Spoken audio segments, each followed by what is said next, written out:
Welcome to the Open Forum in the Villages, Florida podcast. In this show we talk to leaders in the community, leaders of clubs and interesting folks who live here in the villages, to give perspectives of what is happening here in the villages. We hope to add a new episode most Fridays at 9 a.m. We are a listener-supported podcast. You can become a supporter for as little as $3 per month, or you can choose to pay more. To become a supporter, go to openforuminthevillages.com and click on Support in the black box. There will be shoutouts for supporters in episodes. In Season 4, we have made some dramatic improvements and changes. First is a clarification of the podcast's title. It is Open Forum in the Villages, Florida, to make clear that this is a regional show, independently produced for folks who live in Central Florida and the Villages areas. Second is a dramatic increase in the use of AI in the creation of each episode. In fact, the show's announcers are now all AI voices, including me, Emily. Hope you enjoy. This is Mike Roth, here on Open Forum in the Villages, Florida. I'm here with Jim Bodenner. Jim, thanks for joining me. Thanks, Mike. Pleasure to be here. Jim, why don't you give our audience a little bit of information about your background before you came down here to the Villages? Mike and my wife and I have lived here in the Villages now for about 8 years, but we spent most of our adult life in Michigan. I'm a retired lawyer, and my wife and I owned a long-term care business for 25 years. We've been down here 8 years. We love the lifestyle here in the Villages. And in the Villages, what activities are you involved with? Very active with a number of organizations. I'm the president of the Villages chapter of the National Retiree Legislative Network. It's a nonpartisan, nonprofit organization that advocates for issues that impact retirees. I'm also a real active member of Rotary. We do a lot of work here in the community. I'm on the board of directors of Langley Health Services, which provides medical, dental, and behavioral health care services to low-income folks here in Florida.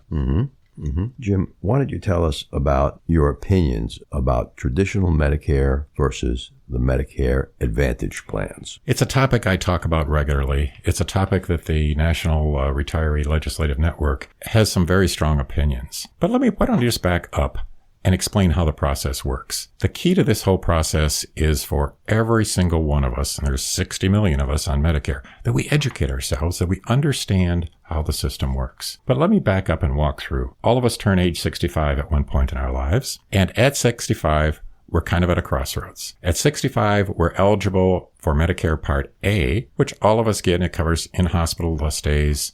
People that have a work history get Medicare Part A at no cost. And they also sign up for Medicare Part B. Medicare Part B covers outpatient, doctor's visits, medical equipment, those kinds of things. And we all have to sign up for Medicare Part B. But if that's all we had, if all we had was Medicare Part A and Part B, we would be subjected to significant out-of-pocket copays and deductibles. So what do people do?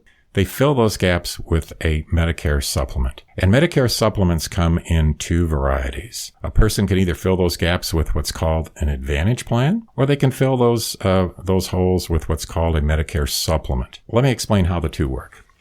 But let me reduce the comparison of those two options to 3 questions. And think carefully and write these questions down, because these are the questions that, in my opinion, are important to ask regardless of the program that you sign up for. And Jim, people will be able to read these questions in the transcript of the show, which is available on the website. Great. Question number 1. Regardless of the plan that you sign up for, what's the monthly premium? Okay. Question number 2. What is the maximum out-of-pocket copays and deductibles that you could incur in any one year? And question number 3, and what in my opinion is the most important question, is what are the rules on the use of hospitals and doctors? So now let's apply those 3 questions to a hypothetical Medicare supplement. Let's talk about the plan that, in my opinion, is the Cadillac Medicare supplement. It used to be the Medicare supplement F plan was the Cadillac. As of January 1st, 2020, you can't sign up for a Medicare F plan anymore, but you can sign up for the Medicare G plan. What's the difference between F and G? There's only a minor technical difference. If you've got a G plan, you're gonna pay the first $200 of out-of-pocket Medicare Part B expenses, which is your first doctor's appointment in January. And after that, there are 0 copays and deductibles. Okay. The F plan, there was 0 copays and deductibles, period. So there was a minor difference between an F and a G. The G, in my opinion, is the current Cadillac. If you've got an F plan, you're grandfathered, keep it, you love it, it's a great program. But let's apply those 3 questions to this hypothetical G plan.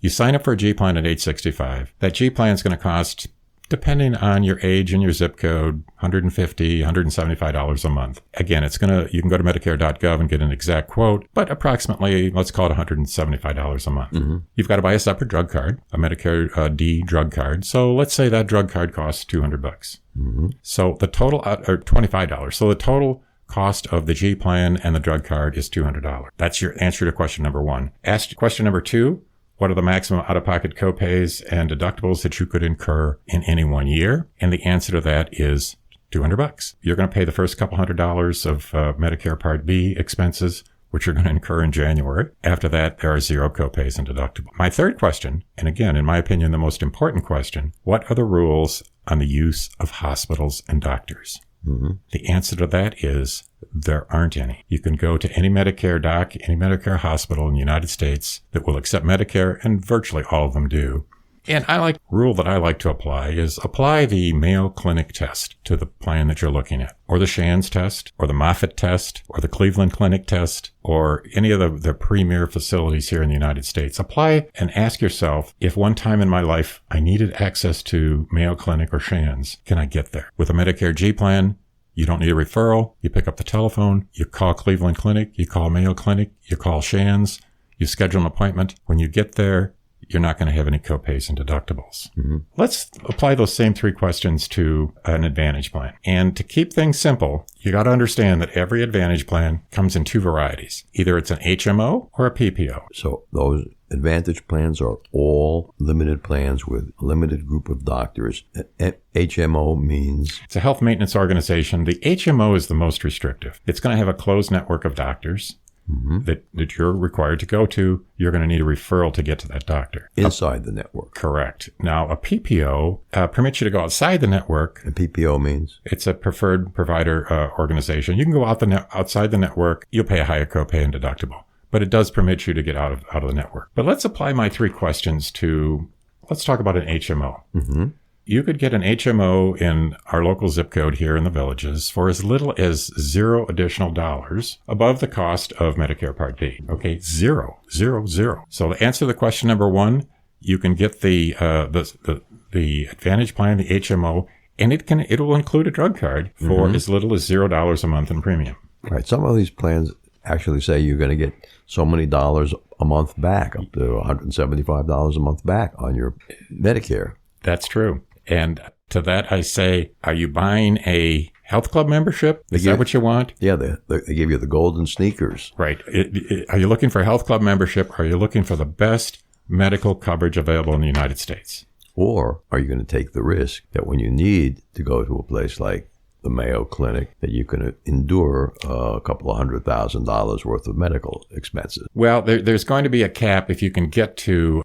There will be a cap on an Advantage plan on your maximum out-of-pocket copays and deductibles. Mm-hmm. In 2024, I think the number is like $7,500. So it will cap it. Mm-hmm. But the question is, can you get there? Can you get to that facility without a referral? So if you took my hypothetical HMO, the monthly premium is, and a drug card, it's $0. Mm-hmm. What's the maximum out-of-pocket copays and deductibles that you could incur in any 1 year? Every single HMO, every single PPO is going to be different. The maximum hard cap in 2024 is $7,500. So there is a cap on the maximum, but you could incur that maximum cap. In your plan, you have to look at your plan. You have to look at the details of your plan. Every Advantage plan is different, and every Advantage plan can change every year. So you've got to be very educated in what your plan consists of. Mm-hmm. The third question, Mike, and again, in my opinion, the most important, is what are the rules on the use of hospitals and doctors?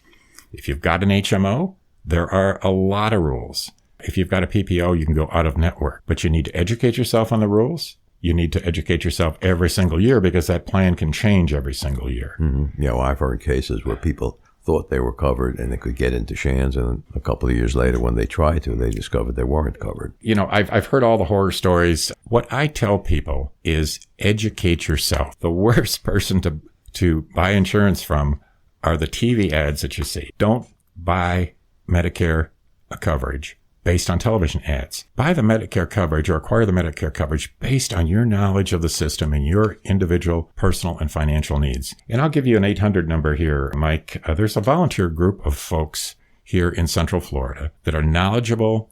that will provide you one-on-one objective counsel on these Medicare options. Mm-hmm. How many options are there? How many Medicare plans are there? Oh, Advantage plans could someone in Florida buy? boatload. You have Boatload means? a dozen. Over 18, a dozen? Yes. And every zip code will be different. Every zip code is different? Every zip code is different. You've got to go to Medicare.gov, answer a few questions, put in your zip code, and it'll tell you what Advantage plans and what Medicare supplements are available in your zip code and the cost of each of those plans. So let's compare and contrast my hypothetical HMO versus my hypothetical G plan. Which is more expensive? A $200 a month premium for the Medicare G plan and a drug card, separate drug card, or a free HMO, zero premium HMO. Which is cheaper? Well, zero is naturally cheaper. Well, is it? Is zero cheaper if you've got a $5,000 or $6,000 or $7,000 maximum copay and deductible in any 1 year with that HMO? Oh. Is that cheaper than $200 a month? Well, I'll ask another question. In medical school, it seems to me that there were A students, maybe A plus students. There were B students, C students, D students. Who do you want to be your doctor? The A student or the D student? Well, yeah, I don't want to say that docs in a Medicare Advantage plan aren't good docs. I know they are. I know there are some very good docs. What I do want to point out is that some of the best physicians in the world work at Shands, work at Mayo Clinic and Cleveland Clinic and Moffitt and other names that you're all familiar with throughout the United States. Mm-hmm. You may need specialized care. You may need something that isn't available here in the network. Where are you going to go? And can you get there without a referral? Do you want someone making a referral, or do you want to just pick up the phone and call Cleveland Clinic and get a second opinion? Maybe you're getting an opinion from a local doc, and that's great. But maybe you want a second opinion from someone at one of these specialized care units. Let me ask you a question, Jim. I have noticed that my own personal physician, he has a new sign out in his office that says, starting January 1st, we're not going to accept these Medicare Advantage plans. And he listed some of the popular ones that were played on TV. Yes. Why do you think that is? Well, let me tell you a real story. Sometimes personal stories, weigh very heavily, but a couple of years ago, I had a urologist did a MRI of my prostate and found a shadow. And he said, Jim, it's 50% chance it's a problem. But if I go in and biopsy that right now, there's a 15% chance that I could biopsy it and come back with a wrong diagnosis, with a negative diagnosis. What I would like to do is do a second MRI and create a 3D image of the prostate and go in with 3D imaging equipment and biopsy it.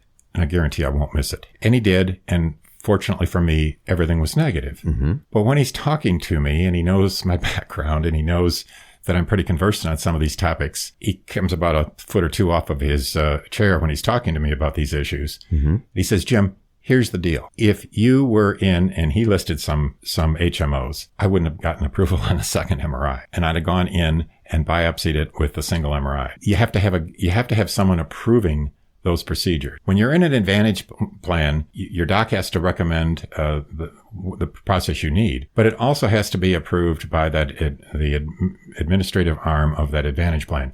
If you have a Medicare supplement G plan, your doc codes it with a Medicare code. You get that MRI. I got that second MRI.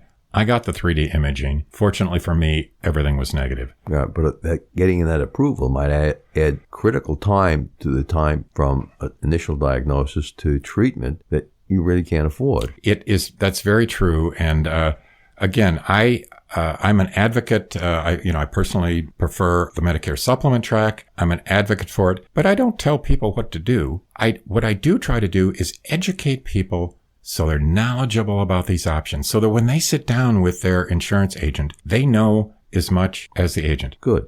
Jim, let's take a quick break here and let's hear an Alzheimer's tip from Dr. Craig Curtis. Dr. Curtis, several new medicines have been approved by the FDA for the treatment of Alzheimer's. How effective are they? So the effectiveness so far shows an approximate 30% slowing of Alzheimer's disease when these medicines are used in patients with the very earliest stages of the disease. With over 20 years of experience studying brain health, Dr. Curtis's goal is to educate the Villages community on how to live a longer, healthier life. To learn more, visit his website, craigcurtismd.com, or call 352-500 5252 to attend a free seminar. I'm back with Jim Bodenner, and we're talking about the difference between Medicare plans and Medicare Advantage plans. Unfortunately, those two names are so similar, I believe they must confuse a lot of people. They do.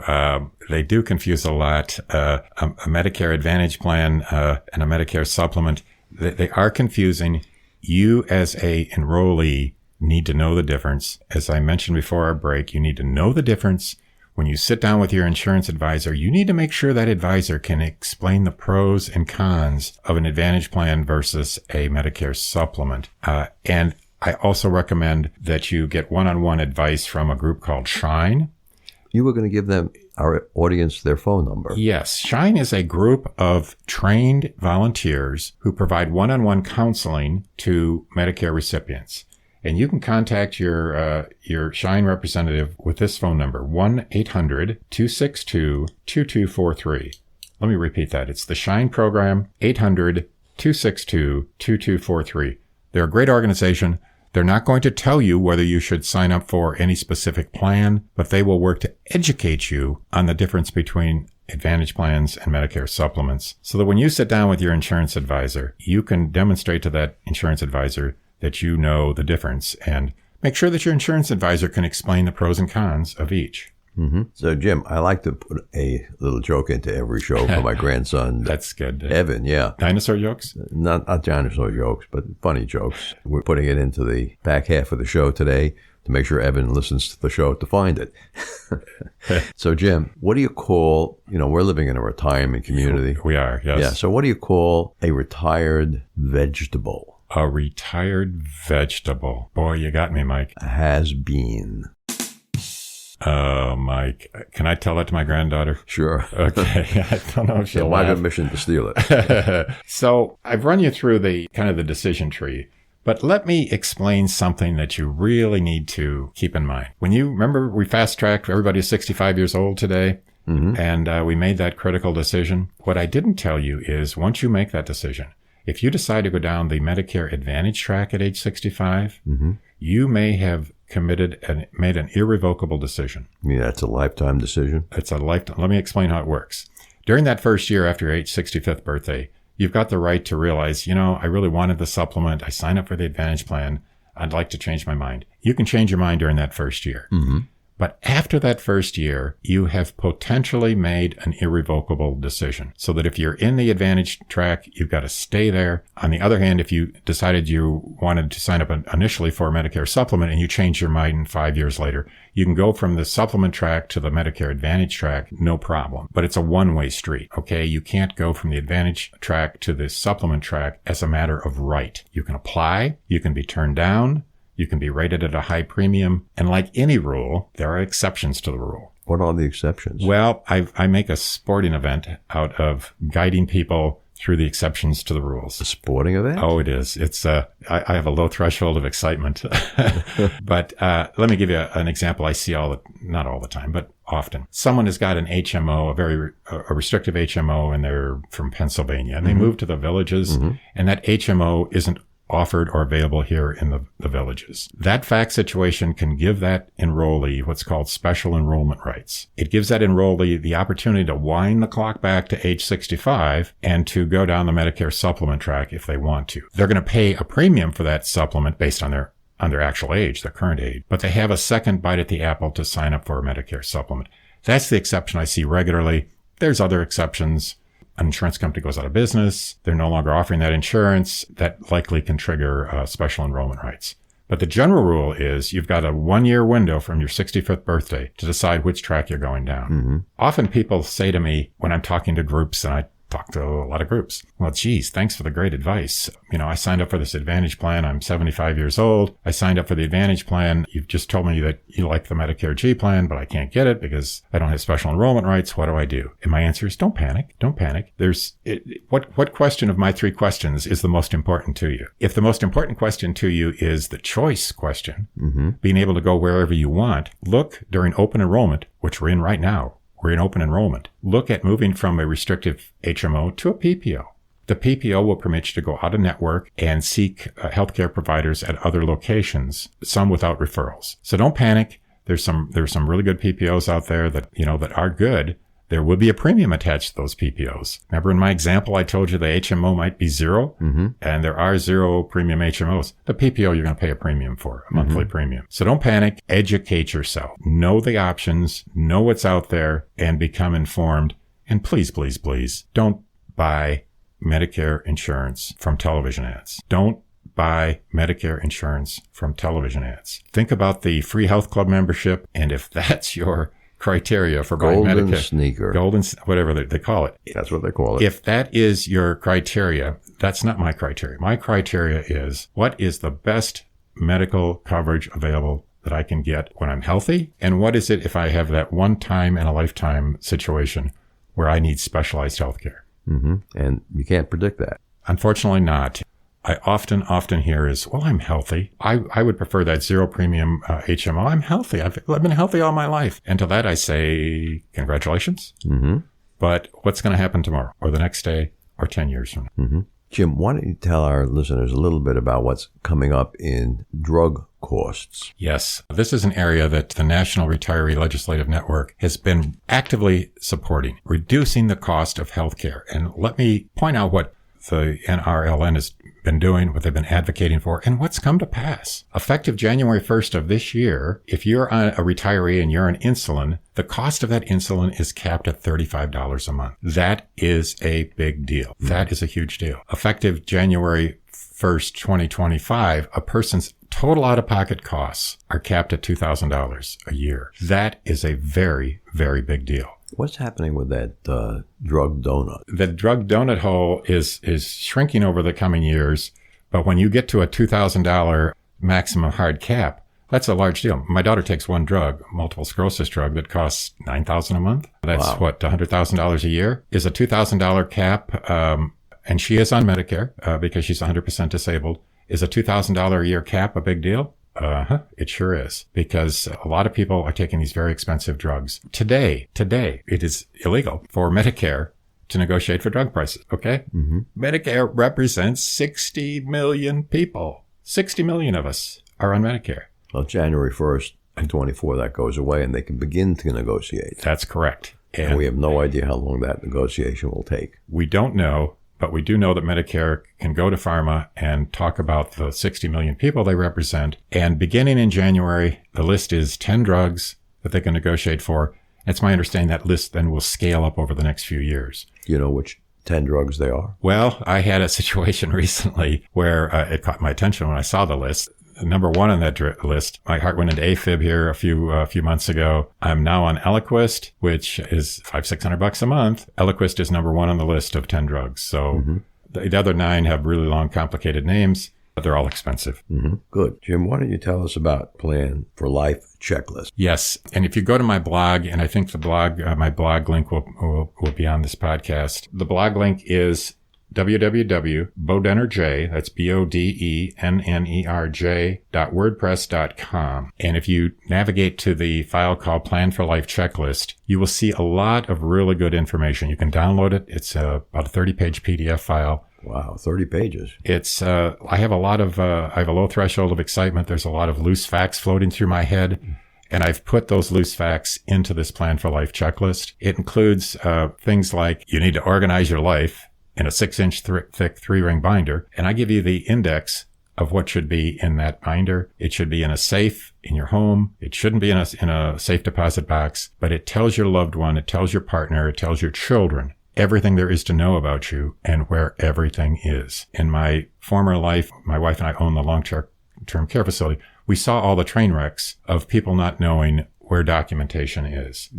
I deal with identity theft and fraud, a lot of good issues. I deal with zero-step design in single-family homes. I deal with long-term... Zero-step design means? No steps. All of our homes here in the villages have those wonderful 4-inch steps. There's a way to get rid of them. There's a way to engineer them away in a first-class manner. How do you do that? The front door is real easy. You simply raise the pavers up 4 inches. You have a carpenter come in with a sawzall and get rid of all those 32, 33-inch doors and drop in 36-inch doorways. You go into your bathrooms and get rid of the big offender. I love garden tubs. They're great. If you like broken hips, they're wonderful. Get rid of the garden tub. get rid of the shower that steps down, have a carpenter come in, take 4 inches of concrete out, replace it with 2 inches of concrete, let the tile guy finish the last 2 inches. You've got a 0-step shower. Make sure you've got at least a 36, preferably 40, 42-inch entrance into that shower. You now have a 0-step bathroom. It can be done. There's engineering things you can do. We bought our house here in the Villages. We completely redid it. It is a 0-step house. Mm-hmm. And 0 steps in from the garage? Yes, you can. Of course, you got to get rid of that 32-inch doorway. Mm-hmm. Not a big deal with the Sawzall. And well, sometimes there's electrical inside that 4-inch. There is. Nothing an electrician and a drywall guy can't handle. But you knock the concrete out in a 4-foot by 8-foot section in front of the door. You taper it up to 0, get rid of that 4 inches. I did it. It works great. And reglaze the garage floor. Looks wonderful. Great. Jim, thanks for being with us on this episode of Open Forum in the Villages, Florida. I'm sure we're going to talk to you again in another episode. Thank you so much, Mike. Remember, our next episode will be released next Friday at 9 a.m. Should you want to become a major supporter of the show or have questions, please contact us at mike@rothvoice.com. This is a shout out for supporters Tweet Coleman, Dan Capellan, Ed Williams, Alvin Stenzel, and major supporter Dr. Craig Curtis at K2 in the Villages. We will be hearing more from Dr. Curtis with short Alzheimer's tips each week. If you know someone who should be on the show, contact us at mike@rothvoice.com. We thank everyone for listening to the show. The content of the show is copyrighted by Roth Voice 2023, all rights reserved.